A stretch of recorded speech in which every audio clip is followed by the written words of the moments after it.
자, 오늘 우리가 파헤쳐볼 텍스트는 인류 역사상 가장 거대하고 오래된 베스트셀러, 바로 성경입니다.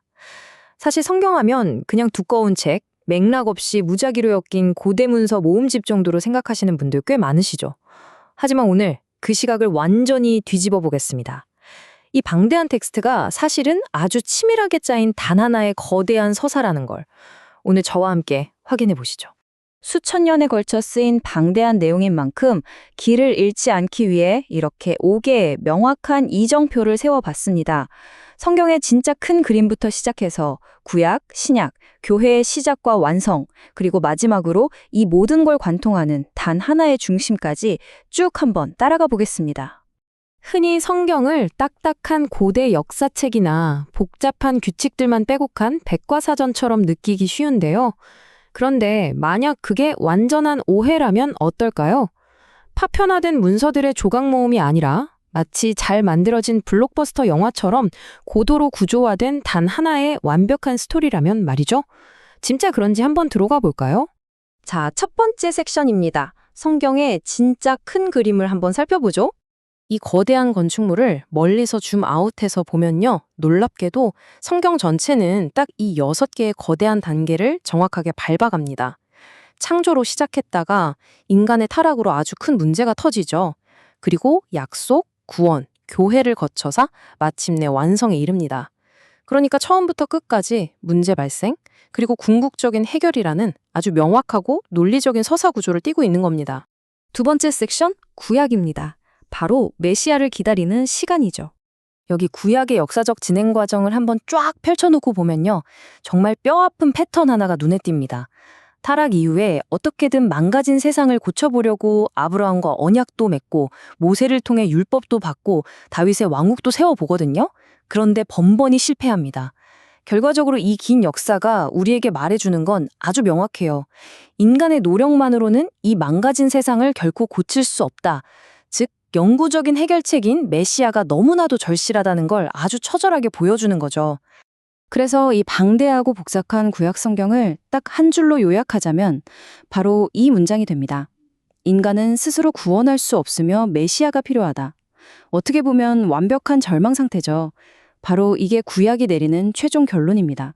자, 그럼 구약이 무대를 세팅하고 메시아를 애타게 기다리던 기나긴 인고의 시간이었다면 신약에 이르러서는 마침내 그 장막이 확 걷히게 됩니다. 기다리고 기다리던 그 메시아가 드디어 역사 속으로 직접 걸어 들어오는 거죠. 성경 전체에서 가장 위대한 전환점이 일어나는 순간입니다. 세 번째 섹션, 신약입니다. 마침내 약속된 구원이 성취되는 과정을 보시죠. 신약의 문을 활짝 여는 4편의 복음서는요, 그 약속된 메시아가 도대체 누구인지 아주 입체적으로 조명합니다.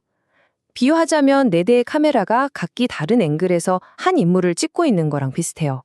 마태복음은 왕으로, 마가복음은 종, 누가복음은 인간, 요한복음은 하나님의 아들로 각기 다른 시선에서 묘사하지만 결국 하나의 완벽하고 놀라운 통일성을 만들어냅니다.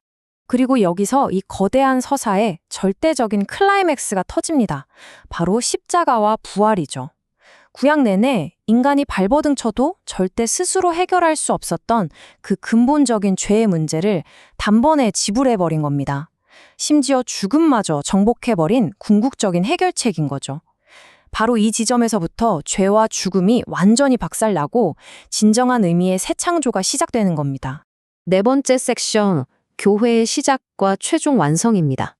그런데 여러분, 완벽한 해결책이 등장했다고 해서 거기서 이야기가 딱 끝나는 게 아닙니다. 오히려 엄청난 확장의 기폭제가 되거든요. 사도행전을 보면 정말 믿기 힘들 정도로 폭발적인 지리적 확장이 일어납니다. 예루살렘이라는 그 작은 변방에서 시작된 회복의 메시지가 온 유대, 사마리아를 휩쓸고 결국 당시 세계의 심장이었던 로마, 즉 땅끝까지 순식간에 퍼져나갑니다. 세상을 완전히 뒤바꿔 놓은 교회가 본격적으로 시작된 거죠. 이렇게 복음이 쫙 퍼져나간 이후에 쓰인 서신서들은요, 단순히 자 이제 믿었으니까 끝 이게 아닙니다. 오늘날을 살아가는 우리에게 아주 디테일하고 실질적인 삶의 청사진을 던져줘요. 믿음과 은혜를 바탕으로 일상에서 어떻게 거룩하게 살지, 공동체 안에서 어떻게 사랑할지, 그리고 언젠가 다가올 재림을 어떻게 준비해야 하는지 정말 명확하게 짚어줍니다. 그리고 마침내 이 모든 장대한 서사의 궤적은 요한계시록에서 궁극적인 결말을 맞이합니다. 맨 처음 창세기에서 인간의 타락으로 와장창 깨져버렸던 그 세상이 악에 대한 최종 심판과 함께 새하늘과 새 땅으로 완전히 회복되면서 그 거대한 루프가 완벽하게 닫히게 됩니다. 정말 입이 떡 벌어지는 역사상 가장 장엄한 수미상관 구조가 완성되는 순간이죠. 마지막 5번째 섹션, 성경을 관통하는 단 하나의 중심입니다. 다시 한번 멀리서 줌아웃을 해보면요. 이 치밀한 건축물 정중앙에 있는 절대적인 코어가 보입니다. 구약의 예언이든 신약의 역사든 이 수천 년의 이야기는 전부 단 한 명, 바로 예수 그리스도를 향해 맹렬하게 회전하고 있습니다. 창조의 주인이자 율법의 완성이고 교회의 머리이며 마침내 모든 걸 완성하러 오실 왕. 사실상 성경 전체가 가리키고 있는 유일하고도 거대한 나침반인 겁니다. 이렇게 단일한 초점을 잃지 않으면서도 성경은 정말 놀라운 균형 감각을 보여주는데요.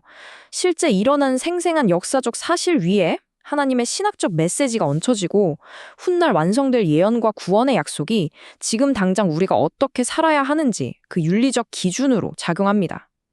이 5가지 영역이 아주 팽팽하고 완벽하게 조율된 그야말로 압도적인 세계관을 구축해낸 거죠.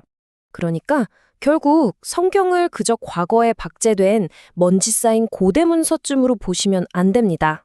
이건 하나님이 어떻게 죄인을 구원하시고 잃어버린 그 완벽한 세상을 회복해 나가시는지 보여주는 지금 이 순간에도 심장이 펄떡펄떡 뛰고 있는 살아있는 이야기거든요. 자, 오늘 이렇게 성경이라는 텍스트의 거대한 논리적 흐름을 쫙 훑어봤는데요. 이 해설을 마무리하면서 여러분께 이 도발적인 질문 하나를 꼭 던지고 싶습니다. 에덴에서 시작해서 새하늘과 새 땅으로 향해 가는 이 엄청나고 여전히 현재 진행형인 회복의 타임라인 속에서 여러분은 지금 어디쯤 서 계신가요? 이 장대한 이야기의 다음 페이지가 여러분의 삶 속에서 과연 어떻게 펼쳐질지 한번 상상해 보시기 바랍니다. 오늘 설명은 여기까지입니다.